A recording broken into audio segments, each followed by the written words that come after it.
avoir la véracité de cette information, de ces ballons d'or féminins et ballons d'or masculins qui recevront des véhicules. Est-ce que c'est vrai?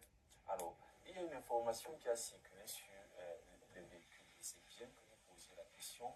Il y aura des véhicules à la disposition des ballons d'or, mais ce ne sera pas des véhicules qui seront offerts aux ballons d'or. Donc, il faut bien faire la différence. Il y aura des véhicules parce que c'est leur jour de gloire, c'est leur moment. Voilà, et donc des véhicules particuliers ont été affrétés pour les transporter, et aussi bien en aller qu'au retour.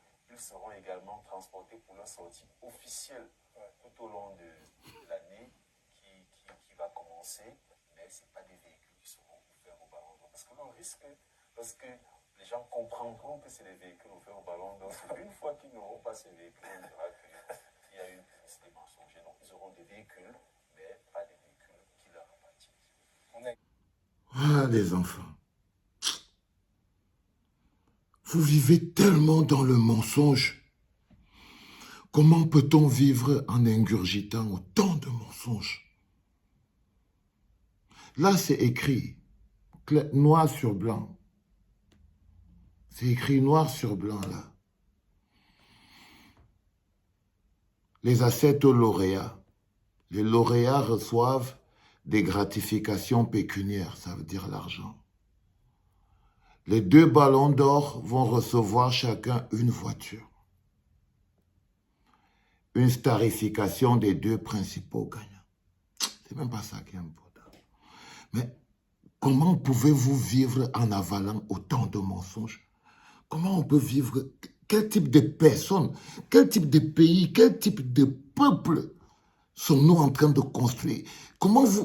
Quel type de personnes vous construisez en avalant avec autant de plaisir, en vous construisant la tête sur la base des choses qui sont fausses, mais en ne cherchant jamais la vérité? Pourquoi la vérité vous dérange autant?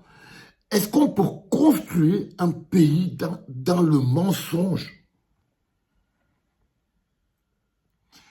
Le bonhomme, lui, il est en train de dire que non, les gens ont tout mélangé. Eux, ils n'ont jamais dit, au niveau de l'Africa Foot, eux, ils n'ont jamais dit que les joueurs, les ballons d'or vont gagner chacun un ballon. Ils ont dit que non. Il y aurait une voiture qui va les transporter plutôt. C'est vous qui avez mal compris. Il y aurait une voiture qui va les transporter de leur maison pour les amener là-bas, pour aller les déposer, encore les amener là-bas, et dans leur sortie officielle dans l'année et tout. Mais vous avez mal compris. C'est vous qui n'avez rien compris. Vous commencez à dire que non, ils ont dit qu'ils vont donner les voitures. Lui dit qu'eux, ils n'ont pas dit ça. Eux, ils n'ont pas dit ça. On est dans un pays, quand même. On ne peut pas vivre... Pourquoi vous avalez autant de mensonges? Il y a un autre bonhomme qui a dit qu'en fait, ce n'est pas la fédération Africa Foot qui avait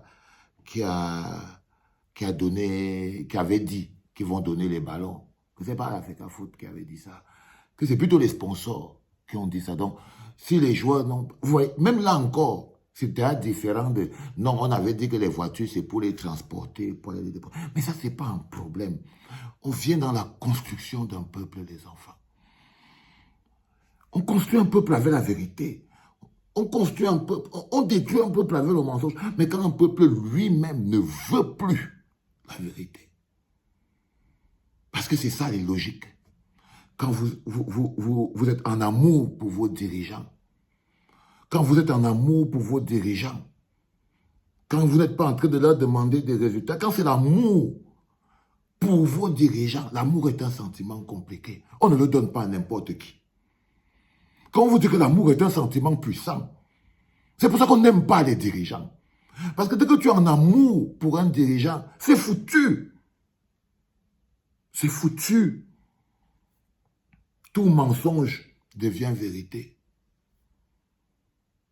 Tout mensonge, comment pouvez-vous être amoureux de vos dirigeants? Un peuple qui est amoureux de ses dirigeants, c'est un peuple, c'est un couple où le peuple sera toujours trompé. Les dirigeants, c'est des cocufières. Quand vous êtes en amour, ils n'ont plus rien à faire. Ils commencent juste à vous couillonner. Mais ce n'est pas ça, mais quelle est cette logique de vie que vous vous imposez à vous-même? Et vous allez venir ici, vous allez commencer à m'insulter. Oh, le haineux, il a la rage et tout. Mais vous ne comprenez pas que je n'arrive pas à comprendre quel type de personne vous pouvez construire en vous nourrissant essentiellement de mensonges. Pumba vous ment tous les jours. Ça ne vous dérange pas. Un peuple qui est nourri aux mensonges, c'est un peuple qui vit de la générosité. C'est ce qui arrive quand un peuple vit de la générosité. Quand un peuple se construit par la générosité des autres, alors il est un peuple qui est prêt à ingurgiter des mensonges. Parce que le prix de la générosité, c'est que tu tournes le dos à la réalité.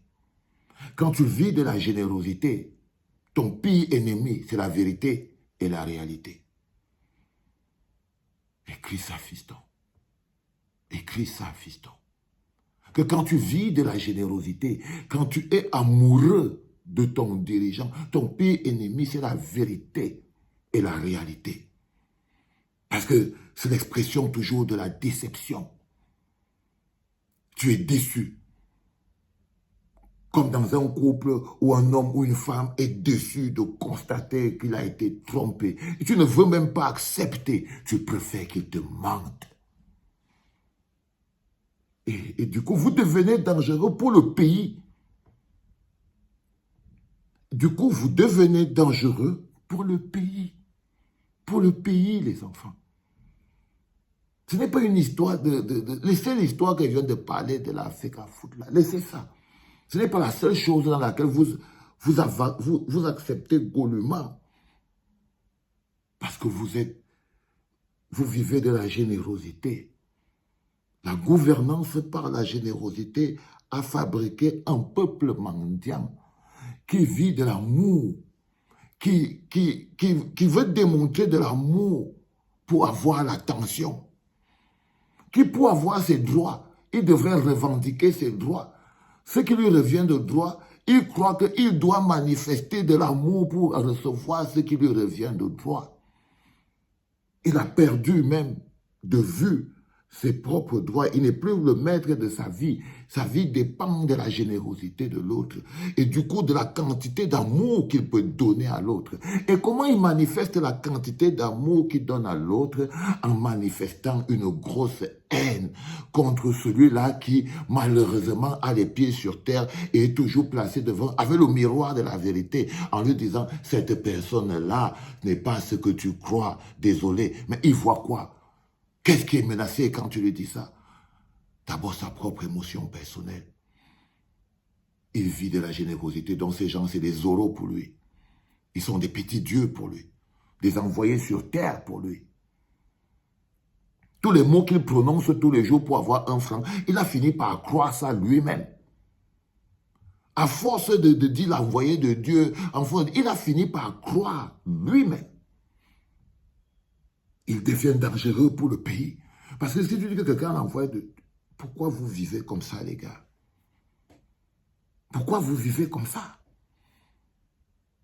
Il faut stopper ça. C'est dangereux pour le pays. Il faut stopper ça. C'est dangereux pour le pays. Pour le pays. Croyez-moi. Un peuple qui n'a pas soif de vérité. Un peuple qui préfère le mensonge à la vérité. Vous êtes sérieux, les gars? Non. Non, non, non, non, non. Un peuple ne peut pas préférer le mensonge à la vérité. Être amoureux au point de refuser de voir la vérité. Comment on va faire avec les enfants? On développe le pays comment? Si la vérité même ne nous fait peur.